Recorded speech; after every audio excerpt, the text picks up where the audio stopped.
Hello. So this video will be the very first video for Unit 4, which is called Relations and Functions. So this unit will be pretty different from Unit 3, which was solving equations, which had a very step-by-step algorithmic, technique-based, skill-based nature to it. Relations and functions is a little more abstract and less robotic. So it requires a little bit more thinking. Not to say it's as abstract as set theory. It's not that abstract.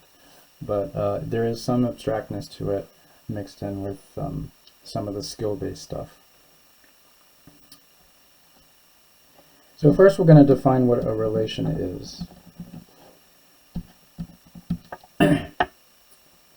So a relation is any set of ordered pairs. And here's an example. Here's my set. And the set contains a bunch of ordered pairs.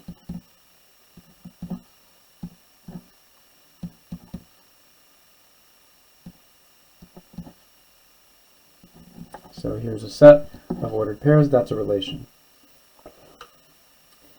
Now we have some special names for the different parts of the ordered pairs. So every x coordinate is called an abscissa. So every ordered pair has an x coordinate, of course, and that x coordinate's a fancy name is the abscissa. The abscissa. And then the ordinate is the y coordinate.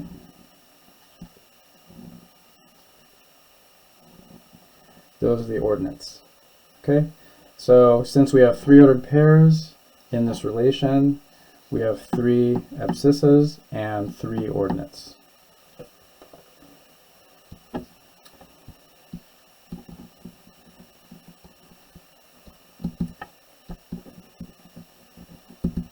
Now the domain is also a set, but it's the set of all the abscissas, all the x coordinates.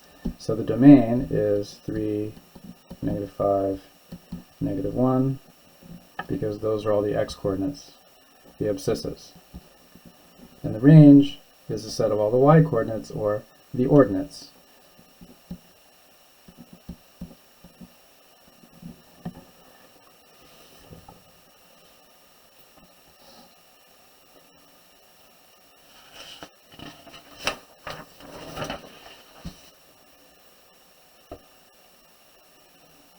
Okay, now the data in a relation, the numbers, the values in a relation, can be presented in a variety of ways. I've decided to present them first in a list of ordered pairs in set notation. But you can also present it in a table form.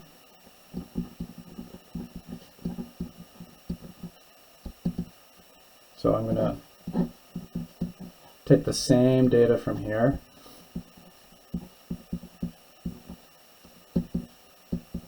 and put it in table form. So you might see the data given like that.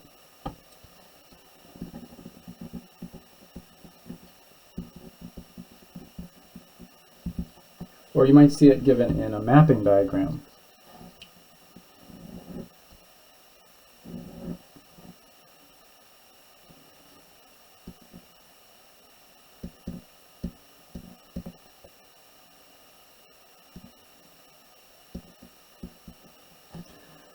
So the entire domain is put in the oval on the left, the entire range is put in the oval on the right, and then I draw arrows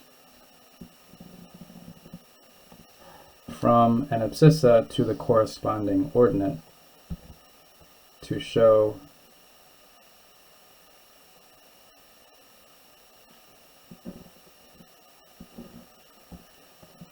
to show which abscissa results in which ordinate.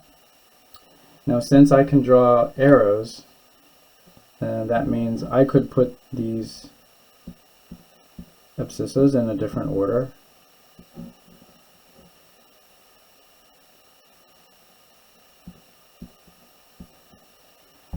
And then I'd be forced to draw my arrows like this because the -1 should be paired up with the -7, the -5 with the 2, and the 3 with the 1. So in a mapping diagram, you might see all the arrows going horizontal like this, or you might see them crisscrossing because you have to pair up an abscissa with the corresponding ordinate. Okay, so we have listing form, table form, and mapping diagram. And then we also have graphing, x-axis, y-axis. So I could plot each of these ordered pairs like so. This would be 3, 1,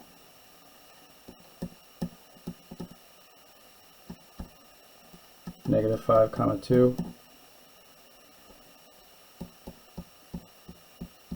and -1, -7 would be way down here. Okay, so we have four ways of presenting the same information about this relation.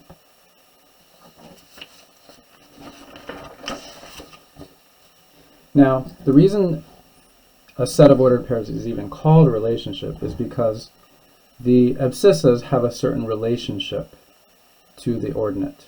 There's something about the abscissa that causes the ordinate to happen.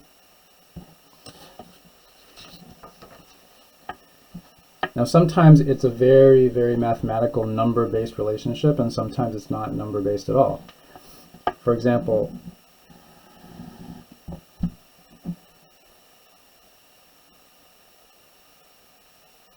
if I had a class, and in each class, or in this class, to simplify matters, let's say this class only has 7 students, and I number them, I give each student a number, 1 through 7, and I ask them when their birthday is, what month their birthday is, and for simplicity's sake, we'll just say that all the birthdays January through August, and there are no birthdays after August. And I may get this information.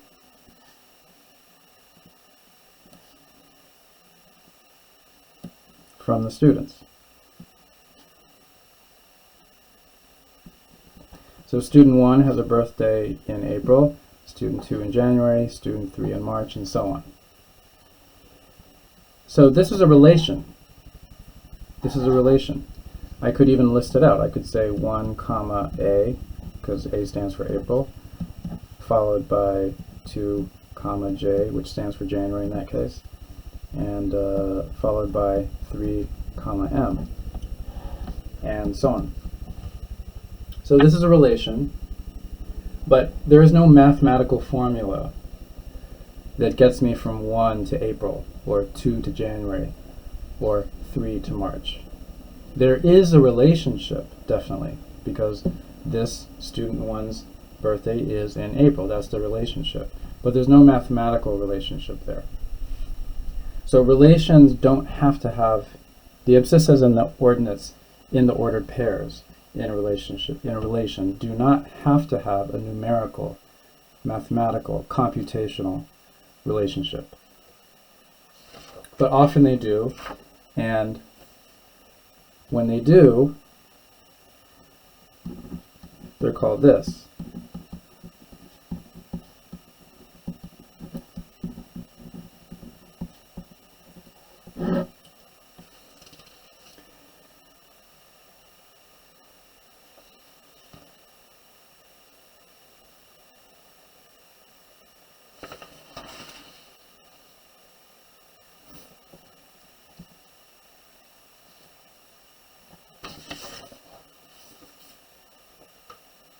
Oh, sorry.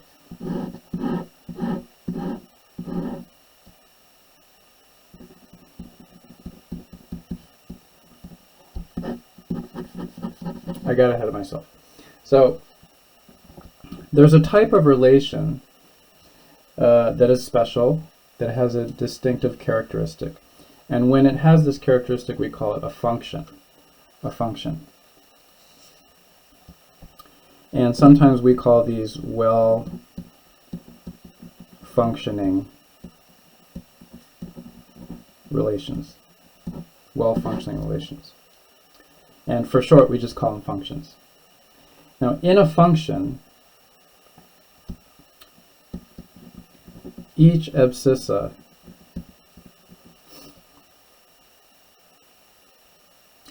each distinct abscissa has only one ordinate. Each abscissa has only one ordinate, or in terms of x and y, each x has only one y. Now you might think, well, doesn't every x always only have one y? No, not necessarily. Because what if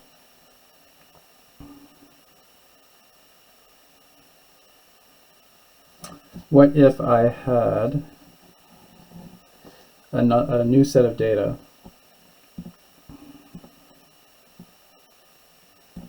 and the x axis was favorite color, so blue, green, red, yellow, and I polled maybe 5 students, numbered 1, 2, 3, 4, and 5, what their favorite color is, and I get this data.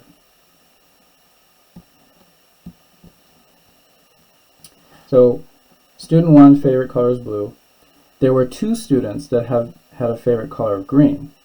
1 student red and 1 student yellow. This is what I want you to point your attention to. There were 2 students that had a favorite color green. So from the perspective of green, green had student 2 and green had student 5 as 2 different abscissas, ordinates, 2 different y coordinates from the perspective of green. So in this case, you do have 2 ordinates for a single abscissa, 2 y's for an x. That can definitely happen in relations. It happens all the time. But there's a special type of relation called functions where each abscissa only has one ordinate. In other words, if you looked at the graph, you would never see 2 points on top of each other like this in a function. So that's what's special about a function.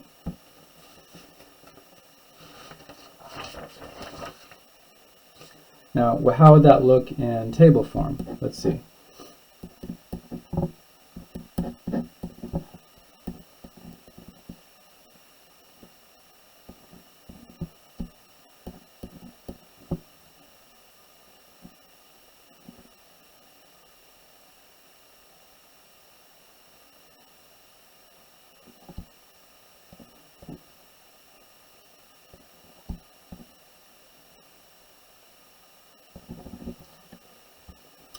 So in this relation, you see the table shows 1, 9, 2, 2, 3, 6, and 1, 3.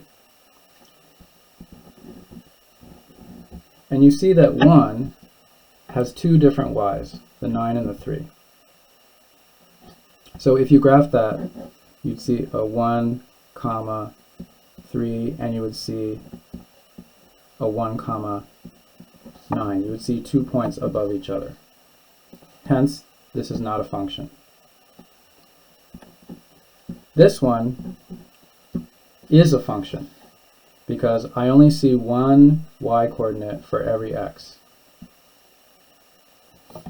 And if I graph these 3 points, I would not see any points on top of each other. How about in mapping diagram form?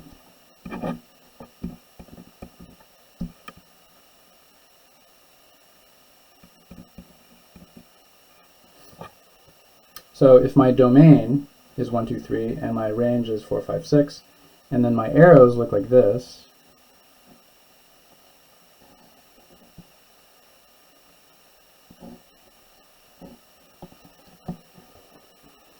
I see that 1, the abscissa of 1, has two different ordinates, 4 and 5, which means in ordered pair form you'd see this. You'd also see 2, 6 and 3, 6. But the important thing is you would see this. One distinct x, 1, having two different y's. So this, not a function. Okay, so not a function because we have 1x having two different y's. This, not a function. This, not a function. But this is a function. Each distinct abscissa has only one ordinate. Each x has only one y. Therefore, it's a function.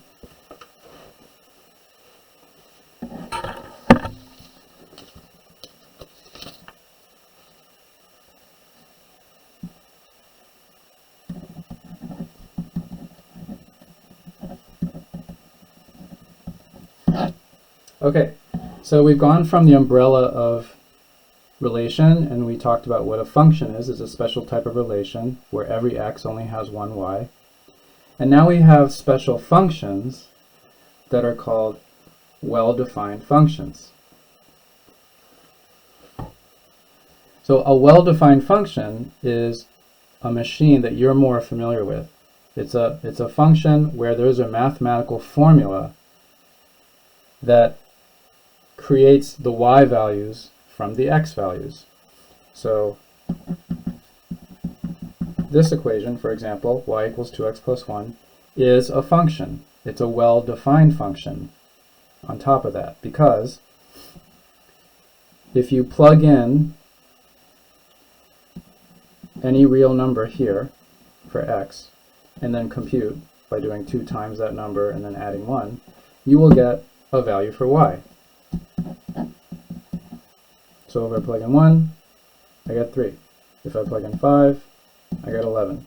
This is what a well-defined function feels like. It's what it looks like, and it's how it works. It's an equation. You have an input, which is usually x, but you can use any variable you want. And the y value is usually the output. So you plug in something, compute, you get the output. It's kind of like just like a machine. It is really a machine. You put in an ingredient, and then the machine spits out some kind of product. Now usually the notation for function is this. So in many books they'll introduce you to this notation. This is called function notation, and we read it f of x. That's what we say. F of x equals 2x plus 1. And this f of x means the same thing as y. It just means the output. The output. The output of this function called f of x is 2x plus 1.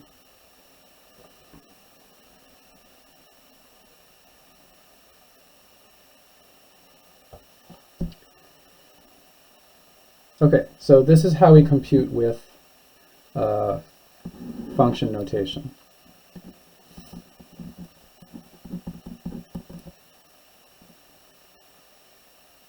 So I'm going to change the function to 3x minus 2. So given a function, a machine, that does 3x minus 2, find f of 5. So what does this mean? This means, since I replaced the x with a 5, it just means put a 5 into the function and then tell me what the output is. So f of 5 requires you to do 3 times 5 minus 2, or 15 minus 2, which is 13. That's all it is. And then if I use the same function, I could also say find f of negative 3. So to find f of negative 3, now I plug negative 3 in there instead of 5. 3 times negative 3 minus 2, negative 11.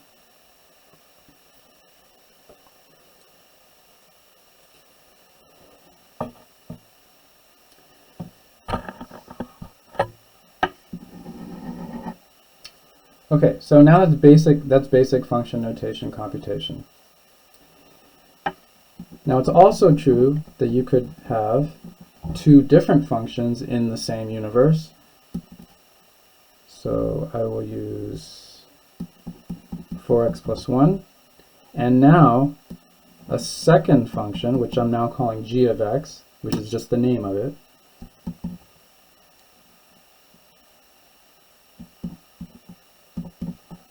which is 1/2 x.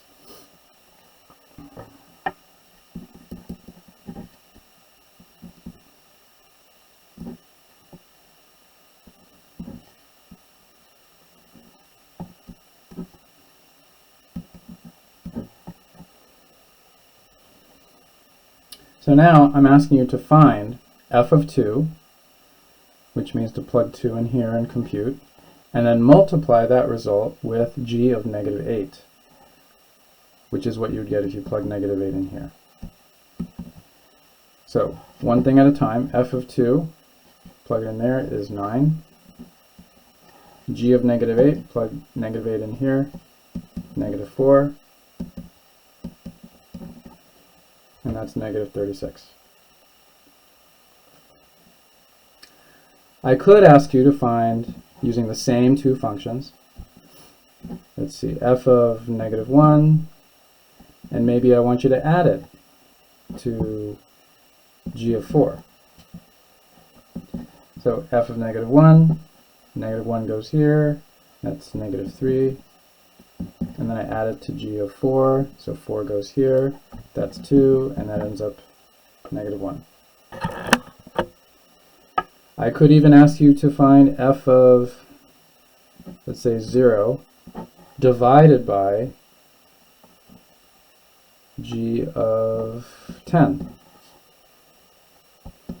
So f of 0, 0 goes here, 4 times 0 is 0, plus 1, so that's 1, over g of 10, so 10 goes here,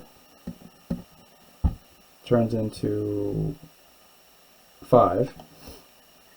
And so in the end we get the fraction 1 over 5, 1/5.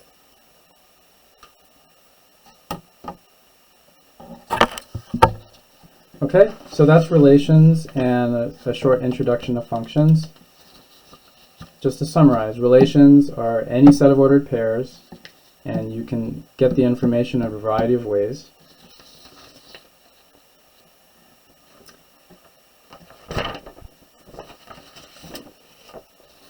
And then we have special types of relations that are called functions, where each abscissa only has one ordinate, every x only has one y. And these are the ways you would recognize if they're functions or not. Remember, this one is a function. The other ones were not. Not. And then we have well-defined functions, which are functions that have mathematical formulas. And there's an input, which is usually x, and an output, which is usually y. And this is how to read the notation and do the computations. Okay, next time we'll do a lot more with these functions and more complicated functions called composite functions.